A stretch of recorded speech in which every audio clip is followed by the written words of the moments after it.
very unfortunate for the first game on 10.1 and the first game of the 10th season in NA. So now we're looking at what both teams are trying to accomplish here. You can see Diamond gonna be known by Cow in positioning. And both these teams just trying to play as safe as possible, not giving any inch, any quarter at the beginning. So now, what will they do? What are they looking to do? We have to talk first about what the team comps are and what they've been drafted. So you can see Fudge on the other side, the top laner for Cloud9 Academy, going to be playing the Ornn, the Rek'Sai, the Rumble, the Varus, and the Thresh. And in terms of pick order, it was actually the Rumble, Thresh, and Varus that were picked first, so feeling pretty darn confident on all of those champions, especially for King, who is a new import coming in from the OCE, as well as Fudge playing on the same team, Mammoth Gaming, as you might very well remember from Worlds. Didn't quite do so well there, but, you know, play-ins are pretty rough. As we do see on your screen, Ornn and Rek'Sai starting on the blue side. So Cloud9 Academy feeling pretty confident and just mirroring the start of Mike Young, who will be starting out for Team Liquid Academy, as Fudge decides to kind of rotate top, match Jenkins, but they will know how late the other is, and that will mean the junglers know exactly what the other's path is. Mike Young, though, going for a very aggressive red to blue double buff start. Very interesting coming out of this jungler. We've seen Mike Young in a bunch of different teams, TSM Academy, a few different Academy teams, but now he's on Team Liquid Academy, starting instead of Schernfire, who will not be here today. He does manage to hit the level 2 off the blue buff, and will be able to continue onto the Grom. Maybe he's looking for an early bot lane play, but Diamond already playing aggressively. This is why they pick up the Thresh for him. He is the only remaining member of Cloud9 Academy from the former roster, and he's very confident on Thresh. He has, I believe, a 73% win rate on that champion in Academy.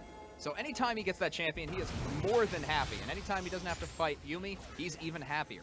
So Cloud9 Academy, you can see how much pressure is being put towards the mid side, and Nori just kind of scouting it out, not taking his Raptors quite yet. Instead, just kind of focus on that red buff. So pretty good start from him, just trying to get that experience, but currently is behind Mike Young. That's okay for the moment, though, because Rek'Sai still has very powerful counter games, should he be able to predict Mike Young. And let's talk about Nori for just a quick second. For those of you not familiar, he was in Scouting Grounds this year. He also played on the Scouting Grounds circuit on Team Anu, and has actually been a very powerful player for both teams, as he is a jungler from a long career on the LCS. So you can see that he has been on Team Liquid Academy from his history, as well as P1. So he has had a storied career since 2016, I believe, and is currently playing in Academy because he is just out there to prove himself. Honestly, looking in top form over the summer and over the fall in his amateur games. So now he takes the Scuttle Crab, does get level 4 off of it, but again, he's tied with Mike Young. The tempo advantage, though, seems to be going over to Team Liquid Academy just for the moment, because you have this Jarvan, because he's able to clear very fast, and his pathing has allowed him to really go to this top side, maybe try to pressure out and try to give Fudge the first kill of the game. And to talk about Fudge for a little bit, he was another OCE player, as I mentioned earlier, and he is coming in off the same team as King, so probably a recommendation there.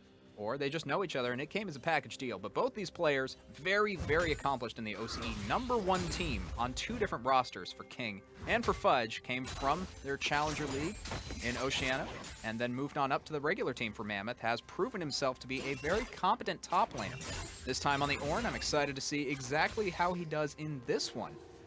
Starting off in Academy.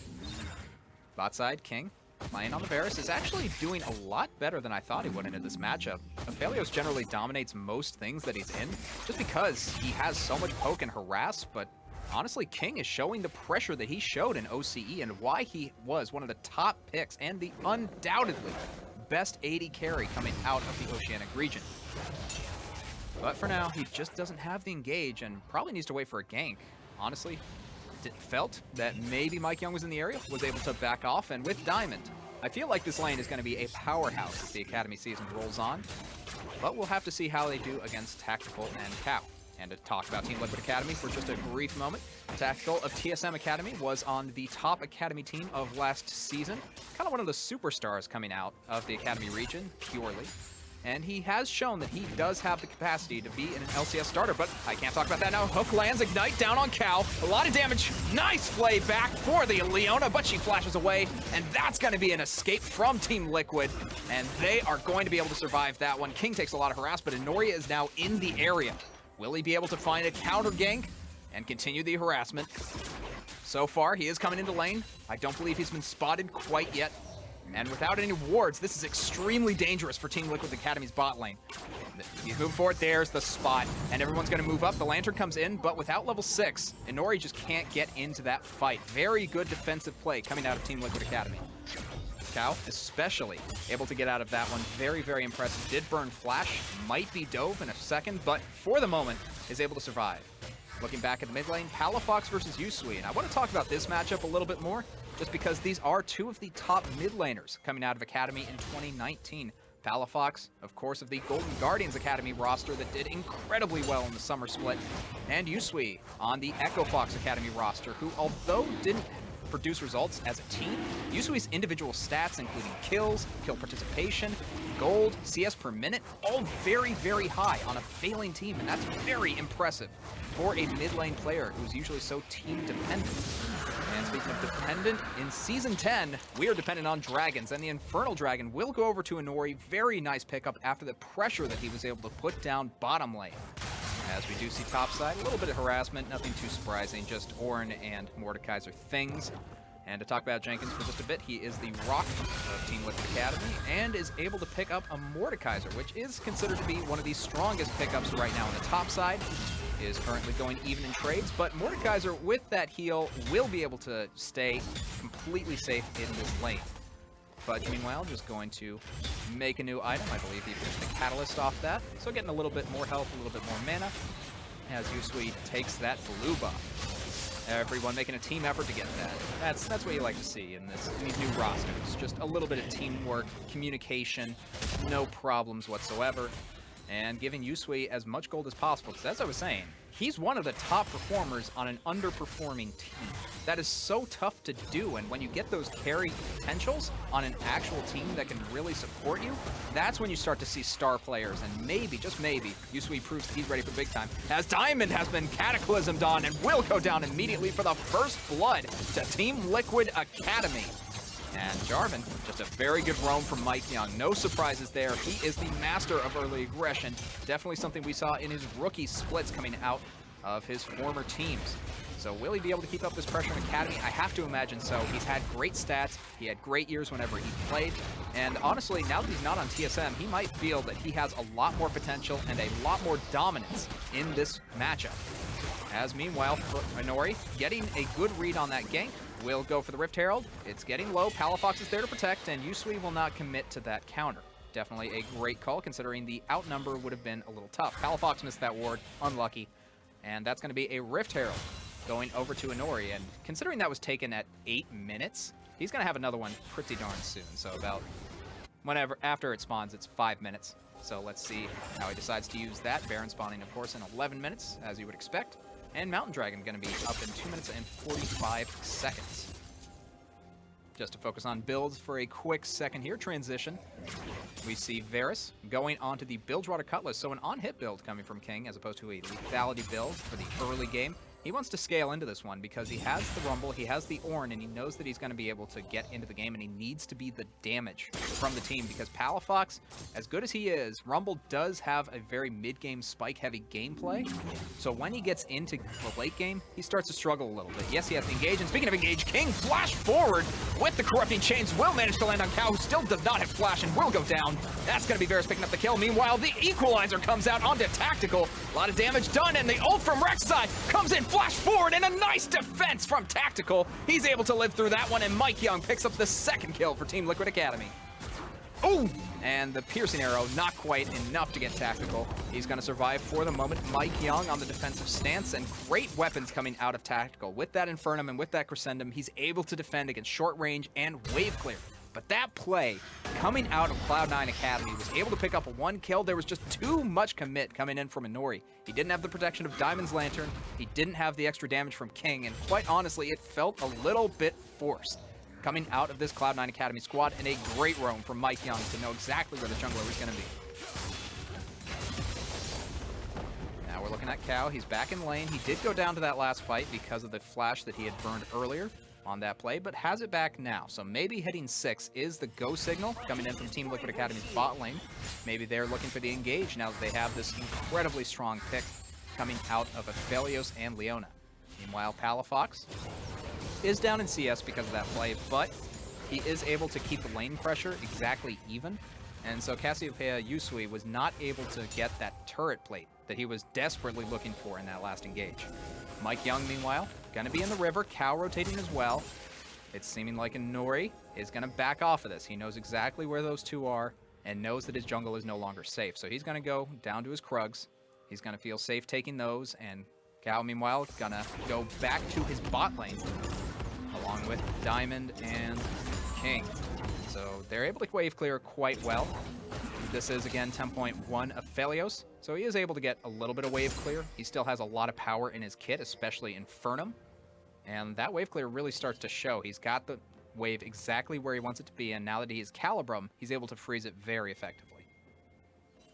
Topside, bit of a boring matchup, just poke back and forth. Fudge going to be building the early, I believe that's the Abyssal Mask. Going to be coming out as Jenkins, going to be going for the Leandri's Torment, so counter for counter. And I have to feel like it's all about whoever joins first, as we see Inori trying to join in the bot lane, actually. Might be able to pick it up. There's no wards, but that said, Team Liquid Academy still playing very cautious, and as I say that, ooh, going golden is Cow. The Corrupting Chains did land, as did the hook. Coming in from Thresh, there's the big Moonlight Vigil, but Mike Young is here, and he goes golden as well, so Inori once again doesn't pick up anything, but meanwhile the top laners have teleported in. Inori extremely low. Here comes Yusui as well. Mike Young very, very low. Fudge is in on him, but the equalizer comes out, and Mike Young is actually able to EQ out of that one. So overall, a 1-for-0 in a 5v5 team fight. Once again, the advantage going over to Team Liquid Academy. A very nice counterplay coming in, and the double teleport play also very clutch coming in from Yusui and Jenkins. If we look at who picked up those kills, if we think about what that means in terms of momentum, we got Jenkins picking up the kill last time onto Inori, who again hasn't been able to find his way into this game. His pressure was good. He was able to keep up in CS with Mike Young, but unfortunately it's not enough. He can't pick up the objectives, and he needs those objectives if he wants to go forward. And meanwhile, they are backing on a ward, Cloud9 Academy. Right now, Team Liquid Academy will not look for it quite yet, but Cow positioning aggressively means King gets very paranoid, backs up. Safe move right there, but he's low on mana, so even if he gets a bunch of these minions from this wave, he's going to be in a lot of trouble. But luckily for him, Cow decides not to dive, and Nori is in the top side, but they do not know that on the side of Team Liquid Academy. Actually, they did. There was a ward right there. So I don't know why the dive didn't happen. Maybe there was just a bit of timidness coming in from Cow, also known as Eclipse, a career 80 carry from several different teams, including Supernova, the amateur team. And let's see, what else did he play for? Optic Academy a couple years ago. Again, he was the starting 80 carry. Not great results, so he has decided to switch to the support role for the first time ever. Can't talk about that yet, though, and Nori has been sent to the Shadow Realm and will be fighting Jenkins in a very bloody 1v1. He's going to be able to get a lot of damage down. He's extremely low. Nice timing there from the Ornn. Fudge is able to pick up a lot of damage and save his jungler for the moment. But that means the Dragon going to go down to Mike Young. And this ocean map going to be spawning in with Mike Young once again in the driver's seat. I feel like this is a player that really shines in Academy scenes. He has shown that he is incredibly aggressive with the right team surrounding him. And Team Liquid Academy making great use of this player. You see King still ahead on CS, about 20 up. He has both kills. Every single kill that Cloud9 Academy has gotten this game has been on King. So a great funnel going on to him and making sure they prioritize their 80 carry more than anyone else in any play. He's also started a lot of fights with those Chains of Corruption. Since he's from the OCE, he does not, the OCE, I should say, he doesn't have the NA curse of missing those Qs and those Corrupting Chains, the most missed skill shot in the LCS. This is also Academy, so really everything's working towards him. King having a pretty good game in terms of bot lane aggression. I just don't know if this will transfer. The draft that they've had in this game, Cloud9 Academy, really starts to peak and peter out, unfortunately, as compared to the draft of Team Liquid Academy with the Cassiopeia and with the Mordekaiser, who are very much looking to scale up into this game, take it to late, and win through probably a 30 to 35 minute window, ideally. But if it goes longer, they're happy with it. Cloud9 Academy going to be pushing up onto this turret. Since we are past the 14-minute mark, there are no plates available. And a little bit of harass comes in from King, but with the shield and Tactical having sever him out, means that poke means absolutely nothing. As Mike Young, posturing aggressively. They do know he's there. Inori did spot him with the Tremor Sense. And so they're going to have to back off, both teams. But Cloud9 Academy has the inside track on the Rift Scuttler, so they will be able to pick that one up pretty darn easily. I believe the Rift Herald has respawned. They'll be able to go for that if they want it.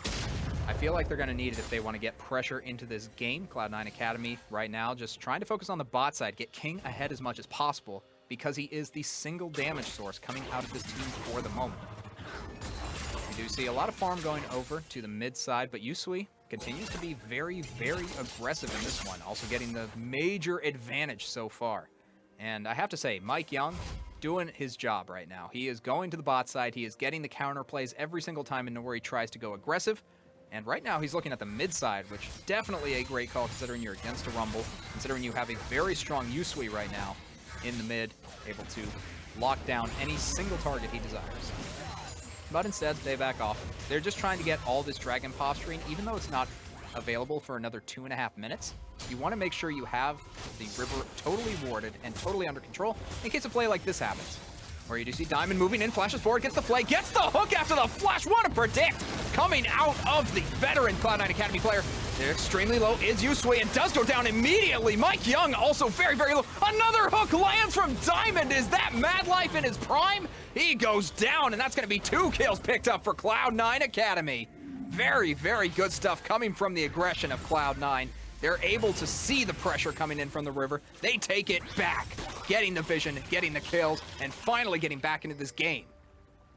The only problem with that play, though, I'd have to say, you're 2 minutes away from the Dragon. There's not a whole lot of neutral objectives you can get off that. Maybe if they had rotated top, gone for the Rift Herald, that would have been the better play. But at the same time, he would have been against Jenkins. He's extremely strong, so I see the timidity. I see the reasons why they backed off of that play. Speaking of that, topside Fudge in this matchup, going pretty darn even against Jenkins. It's just that one kill from the 5v5 that we saw in the bot lane that's putting Jenkins just a little bit over the edge. Fudge on a very comfortable champion of Thorn. And I said I would talk about it. How about 18 minutes into the game, we talk about drafts for just a quick second here. Cloud9 Academy had 3 bans, Kennen, Kiana, and Irelia as their first phase. Team Liquid Academy, Akali, Lucian, and Elise as their 3 bans. And then the picks go as follow. Rumble for Cloud9 Academy. Team Liquid Academy went with Jarvan and Aphelios. Cloud9 then went with Thresh and Varus. And then Team Liquid Academy with Mordekaiser. Second ban phase was Nautilus and LeBlanc for Cloud9 Academy, and Rise Pantheon coming in from Team Liquid Academy. So then we go back to the picks. Team Liquid Academy got Leona, then Cloud9 Academy with Rek'Sai and Ornn, and finally the Cassiopeia that you see as the last pick for Yusui. You can see that it's paid off a little bit in that this team comp that Team Liquid Academy has drafted, very, very good. But in terms of Yusui's individual performance, he's a little up on CS. He hasn't quite found the kills yet, and because of that pick from earlier, he's actually finding himself a little behind Palafox right now. Not too surprising. Again, these 2 mid laners, very much superstars of their teams on the last season of NA Academy. So we do see Fudge going under turret, manages to get out. Very nice channeling right there, able to buffer out of the Leona stuns. And with Dragon spawning, Cloud9 Academy moves immediately onto it. And I have to say, an Ocean map very much favors blue side in terms of Dragon control. Because of that one little bush on the bot side, you have Cloud9 Academy able to get a lot of control, and because they had the pressure advantage, they were just able to send 5 people with absolutely no repercussions. Maybe Mordekaiser gets a lot of damage on top, but Jenkins doesn't seem to be able to push too much harder than he is right now, and that means Cloud9 Academy might look for a play mid. There's the equalizer coming out, very far back, doesn't actually hit anyone, doesn't get the tower either, so unfortunate play coming in from Palafox. Trying to hit the wave, trying to hit something, but not finding anything. And King didn't even send the Corrupting Chains because he knew that play wasn't going to happen. And meanwhile, topside, as we were discussing a second ago, Jenkins, there's a tower.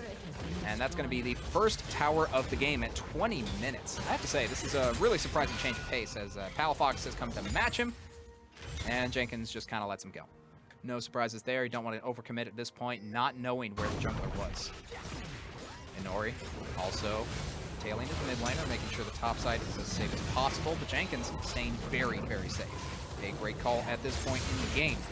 As we do see Tactical in the mid lane, now farming up. He is currently about even, 5 CS down from his opponent laner in King, and having a pretty good CS per minute in terms of overall stats, about, I believe that's 9.7, whereas King having the perfect 10 right now. That's extremely impressive for the first game that he's ever played in NA.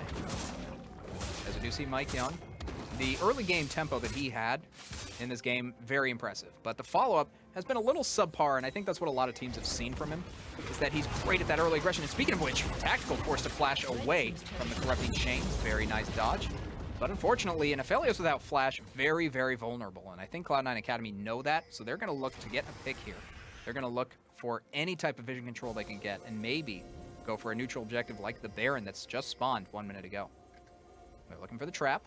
Nice death push, going to be set up. King baiting as hard as he can. Doesn't actually get anything, you know. Sometimes you throw out the bait, but the fish actually wants something a little fancier, you know. Yeah, if you've never fished with Wagyu steak as your bait, you're doing it wrong. You're never going to land something good if you don't have good bait. That's science. Look it up. As Mike Young is trying to look up how to beat his opponents right now. Death brushing himself. They have swept the bush. They do have wards in the surrounding area. But Cloud9 Academy is wary of this. They know there's a good possibility a death push is happening because we did it first. As we do see Jenkins trying to push up the lane. Fudge is matching. He's going to get a nice 30 gold for himself. That's worth more than a minion if you don't count the cannon or super minions. So really economical play coming in from the Cloud9 Academy mid-top laner of Ornn. So now at 200 to 200, the CS this game has been pretty darn even. Not a whole lot of aggression outside of 3 or 4 plays that have happened from both sides. And honestly, this is still favoring Team Liquid Academy a lot, considering the draft. It's just about, can you make the tempo play advantage? Can you make this Baron happen? For the moment, it seems like Cloud9 Academy has the advantage. They're going to push in. Diamond and Inori definitely having great synergy, and I gotta say, I'm very happy to see these two working together very well. I don't know who the shot caller of this team is. I imagine Inori, with a pretty strong personality and playing very well on a new esports from the Scouting Ground circuit, as well as a few different amateur tournaments, the P1 tournament, etc. This, a new team that Inori was on, incredibly powerful, and I can't help but think he was a lot of the reason for it. He's back in his prime, and he's looking to show LCS as well as NA Academy that he is ready for the big time. And he can come back into this game very strong and ready to play. So far, he's shown that in terms of map pressure and awareness, but unfortunately, he just hasn't been able to make plays so far. If he can find out a way to make these plays, I feel like that's when he's going to become scary, but it's the first game of the season. You can't expect everything to be worked out, even though teams have been scrimming for a couple weeks. That doesn't necessarily iron out everything that you would need to work on. As Inori able to pick up the red buff for King, I believe that was, but it is known by Team Liquid Academy. They're going to back off as well. And this game has kind of reached a standstill, as both teams are jockeying for position around the Baron. Can't quite find him. We do see Yusui in the top lane, able to push out, but Palafox might just get the catch here. A nice rotation from Mike Young means that is not going to happen. So very good mirroring from mid laners and junglers alike, kind of like a babysitter situation going on, making sure your Squish It members are not going to die immediately. King, meanwhile, rotating towards the bot side. Dragon 5 seconds. That's going to be the 3rd dragon coming in from Cloud9 Academy if they secure it. 2nd one for Team Liquid Academy if they get it. But I have to feel like Cloud9 Academy, they've got the vision control, they've got the priority. They're going to be able to take it pretty quick. And even with that blue ward coming in from Jenkins, it's not going to matter. So there it is, the dragon going down. That's going to be even more healing coming in from the side of Cloud9 Academy. They definitely want that, considering the poke from Aphelios and Cassiopeia can be a little brutal. And that also allows Fudge to lane against Mordekaiser, who's naturally going to heal up a lot more. Tactical once again baiting for the death push. But Cloud9 Academy, they've seen this before, and I feel like this has just been a back and forth of who can death push better, and neither of them is particularly successful yet. So unfortunate happenings for both sides, as this game's going to drag on for a bit. Again, very, very unfortunate for Team Liquid Academy, for Cloud9 Academy, I should say. So they're going to start the dragon, or at the very least, get the Baron control I should say, as Palafox going to be looking around, trying to get a little bit of vision. Scout with the Flame Spitter. Very smart idea. Flames are, in fact, the best means of looking in bushes. And we see another death push coming out of Mike Young and the boys. It's, in fact, not going to happen. So, once again, a bit of waste of time. And I feel like both these teams need to have a more aggressive strategy than death pushing and trying to use Yusui on Cassiopeia as the ultimate catch-all potential, because Cloud9 Academy knows it. And on the side of Cloud9 Academy, they know you're death pushing. You have Diamond. You've already shown your hand in terms of Diamond's prowess with this champion. It shouldn't be a surprise to either team if there's a death push. And I feel like both teams have shown a lot of patience and not falling for it immediately. So right now we're just kind of wandering around. We're kind of waiting for something to happen, something exciting. King, meanwhile, he's saying this is exciting right now. He starts with the Baron. This is known by Team Liquid Academy, but the collapse is going to be slow. Jenkins does have the teleport. It's down to 9,000 health. Cloud9 Academy, they are still on it. You can see the teleport coming in from the backside. Mordekaiser is coming in. Jenkins going to be looking for the fight, and Cloud9 Academy disengage immediately. But as I said, King flashes forward and gets the kill onto Leona. A very nice CC chain as Yusui on the backside in a little bit of trouble, but Diamond trying to engage on Mike Young. Misses his first hook of the game. And Cloud9 Academy will be forced to back off for the moment. Tactical, meanwhile, trying to look on the side. Mike Young also looking for the counter engage. It's not going to happen quite yet. Mordekaiser's still on the backside, and Yusui is in no man's land right now. Just farming the Gromp. But the wave clear from Tactical going to be more than enough to stop any aggression. Palafox now opting into the 1v1.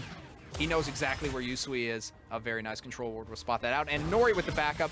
I feel like Yusui has made some errors in this game. Diamond gonna be able to catch it out. Nice hook lands once again, and King gets the kill. The fourth of the game for him. 4-0-2 for the brand new 80 carry coming out of OCE. This might just be the go sign they needed to start up the Baron. They take out the control ward. They lose their mid turret. Team Liquid Academy looking to collapse, but they're down in a 5v4 fight. They do not want to take this. Baron's down, 4,000 health. Tactical trying to stay in position. Jenkins goes in, flashes for the Death Realm onto King. Manages to get a lot of damage on him. Meanwhile, the other side of the fight, Aphelios manages to get a kill onto Rumble. Tactical run extremely low. Is able to stay alive because he goes golden. And actually, Team Liquid Academy clean up that fight. Diamond's able to pick up Aphelios, but what does that matter? The Baron is going to go over to red side, and Team Liquid Academy, even down a player, are able to make that fight work. Jenkins especially. Very heads-up play to immediately go for King in the Death Realm. There's no QSS yet. It was bought immediately after the fight, and even though that play won't happen again, this is the advantage that Team Liquid Academy was looking for. They're able to get the Baron. Very, very nice plays.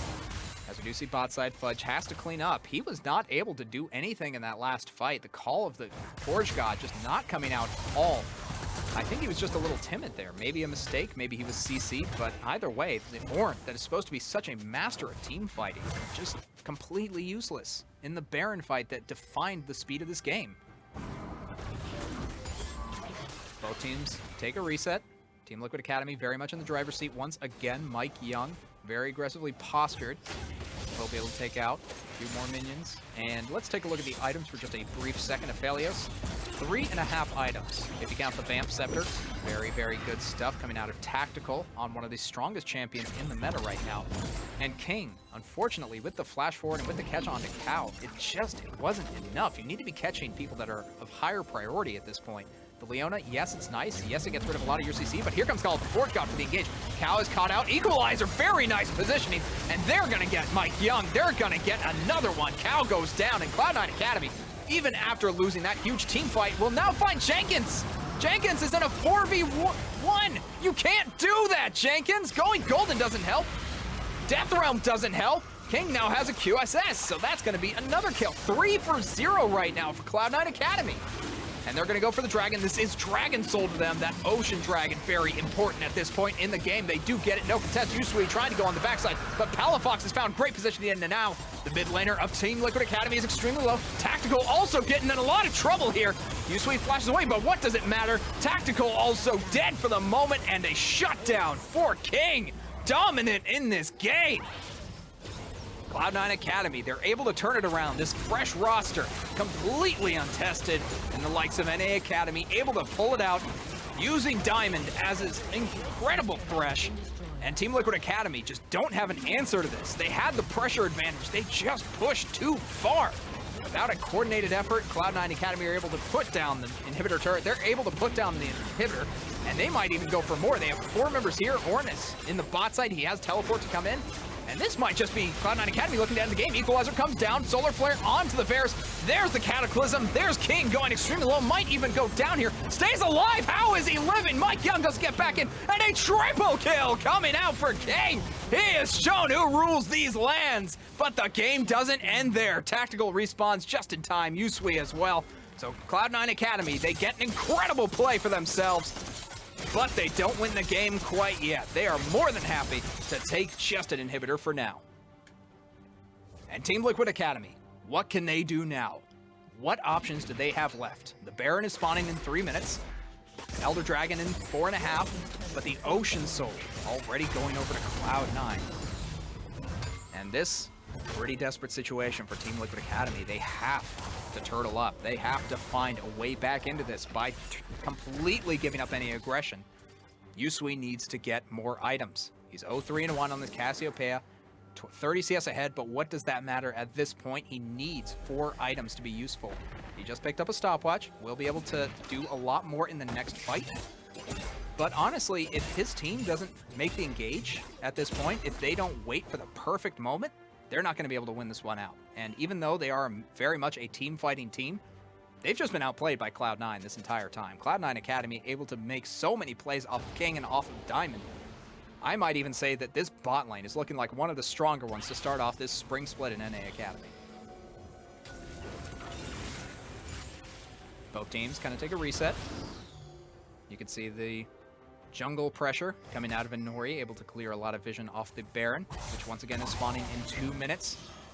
Very scary stuff for Team Liquid Academy if they don't manage to take that one away again. But the Baron fight is very much in their favor. They have the Cassiopeia. They have Jenkins. They can take away the jungler, and they can do a lot of bonus damage from the Baron debuff if they choose to take the right fight. The question is, will they find that? Because honestly, they're not behind in terms of gold. You can check the gold lead. It's only 1,500 right now for Cloud9 Academy. It's all about how the teams are played, and there it is! A nice Solar Flare lands onto King, but he cleanses out of it. Palafox flashes out. Equalizer comes out. Mike Young extremely low. There's the Equalizer at last. Cow goes low. He's forced to flash away. Jenkins puts down the Realm of Death, and he's going to be going Ghost for the second, but he's forced to flash away as well. And that engage coming out of Team Liquid Academy completely foiled by Cloud9. Very good stuff coming out of the defending team right now. As we do see Cal and Mordekaiser pushing up a little too hard. Jenkins forced to run away as well. And with Mike Young going so low so fast, I have to feel like if he had gone down there, that would have been the game for Cloud9 Academy. So far, though, Cloud9 Academy just going to be happy with their win. They didn't die. They stayed alive. Everything is going well. But, as I say that, Jenkins getting the split push on. This might be a path to victory. This is a way to delay the game. Just push the bot side, try to get some extra gold into the pockets, and make sure your Mordekaiser can duel whoever he needs to. Preferably King, but since his QSS is already out, maybe you just go for Palafox instead at this point. Team Liquid Academy looking for options right now. They have to push the mid side, but Jenkins, no one's answering him. Palafox just backed, and that's already 2/3 of the tower's health down on the bot side. But here comes the engage from Cloud9 Academy. Fudge goes in, Diamond for the flash Q. That's going to be a nice hook onto Cal once again, going down.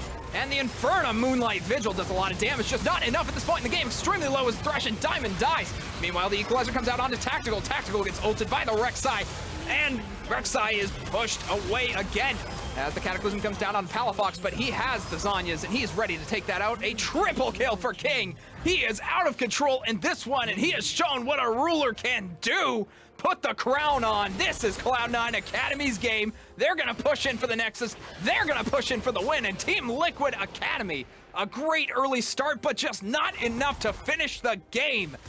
Cloud9 Academy, the response, the plays, the moves. What was that? King showing the power of OCE and why this minor region might just have the potential to take it all the way. Nexus falls! Cloud9 Academy win the game, and a very nice job by the entire team. This untested roster coming together, Fudge and King especially, managing to make that